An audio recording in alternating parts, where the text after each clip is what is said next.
Right, friends. Well, look, I've got this. You know how on Facebook, especially in the morning, you get, well, here's what you did 5 years ago today. Okay, well, I found a story I wrote and I'd forgotten about this. I don't even know if this one's in my file. So I want to read it to you and get it into video form. And then also, I think I got to go make sure that it's sitting on my sitting in my storage unit. Well, actually, I probably could fill a storage unit with stories, but no, the computer storage. Okay. Now, I'm going to read this to you as it is. The print's kind of small, so forgive me if if all of a sudden I go, huh? Yeah. Okay. I don't want to try to make it bigger because then I can't get it back to I can't get it back to normal. So we'll just struggle along. All right, here you go. This one's entitled Phil and Don Had This Great Song. Well, for what it's worth, I'm here to say that I love hearing people tell stories about the stuff they've done in life. Even if all they did was to dedicate their lives to perfecting a better way to peel peaches.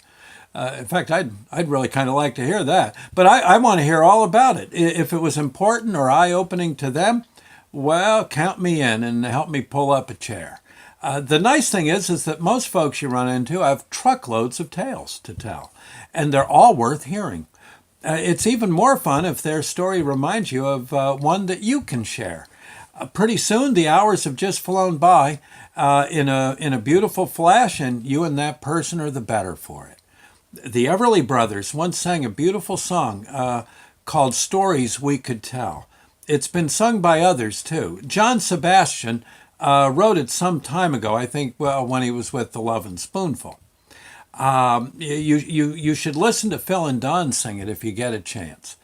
I'm not an expert on songs, and I could be way off on the song's meaning, but to me, the song is about the joy of relaxing in a motel room after a hard day on the road and swapping yarns with your fellow travelers.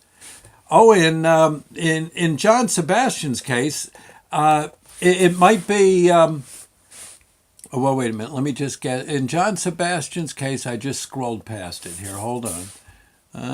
Oh, in John Sebastian's case, it might be that he's back in the motel with his fellow band members after a Roadhouse gig. For me, it might have been settling down for a time in a quaint and dingy room with Jackson and Old Mike after a grimy day of boiler making out in Pensy. In either case, it might not quite be time for supper. And the bottles being passed around as the conversation, and the bottles are being passed around as the conversation turns to the tallest of tales. Hours later, everyone realizes that they'd better get into the car and find a place to have supper before the town pulls the cord on the only street lamp in town. I've been there and done that, and I've got to think that those times have been some of the greatest of my life. For all my days, I've got to say that telling my stories and hearing the stories of others has always been a treat. I can't imagine life without a yarn to tell or hear. Huh? Yeah, I know. Well, here we go. We still got more. Still, much as I hate to say it, there's folks that just don't care for stories. We've all known people like that. They don't tell stories and they sure don't like hearing them. Why, I've been in the middle of a great tale and have actually had people interrupt me just to say to my face how no one wants to hear another one of those stupid stories of mine. It's pretty hard to continue after something like that happens. From that little bit of rudeness, a yarn is lost forever. You know, it's been 10 years or more since an incident like that happened to me, and it still makes me sad just to think of it. Of course, about an hour after the confrontation, I was on the radio telling more stories than usual just to make up for lost time. Mm-hmm. You can't let it stop you. Funny, but the people who hate hearing yarns or are overly critical of them don't seem to have any tales of their own.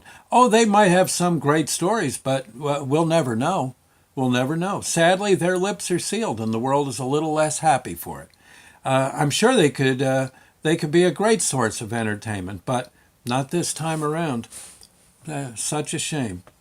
You know what got me going on this thing about the value of stories? I don't want to reveal a friend of mine's identity, but the other day I noticed them apologizing for feeling bad that some of his or her friends took exception to a story or two this person told in various ways over the years. They had a great story to tell that would be of interest to any person or persons who lived through the early days of rock and roll. This person told the story well, and it showed them to be a great human being without the slightest hint of bragging or one-upmanship. I love to tell and hear stories chock full of bragging myself. Bring on the baloney. They're the best in my opinion. But still, this person kept it kind of low key and was, in my opinion, rather humble about their part in this story. Bragging was called for, but I never heard the slightest hint of it. This person was nice enough to share this bouquet of tales every chance they got. Good going, if you ask me. A big thank you is in order. No Bronx cheers should be sounded in this particular person's arena. I resolved to write this bit of an essay to make that person feel better. I hope the stories will flow like wine from this lovely human being now. Those who had anger and criticism for this person,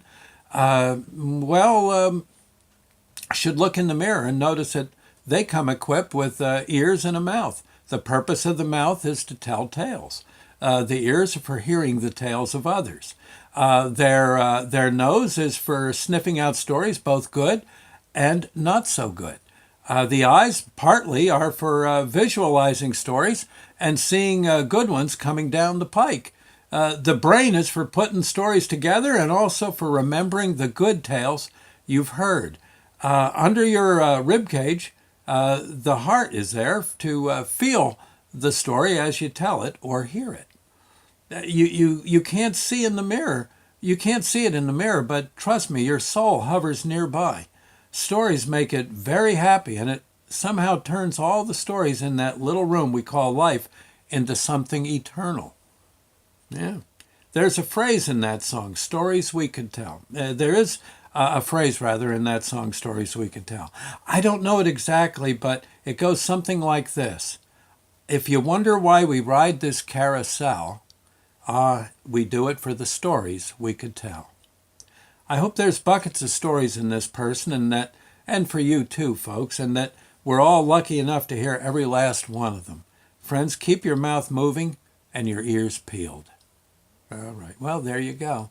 I hope you enjoyed that. Again, this may be in one of my books someday, or it may already be in. I don't know. I've told so many stories, I've kind of lost track of where they all are.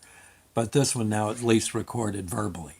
Okay, we'll see you later, friends. Thank you, and, well, God bless. Bye now.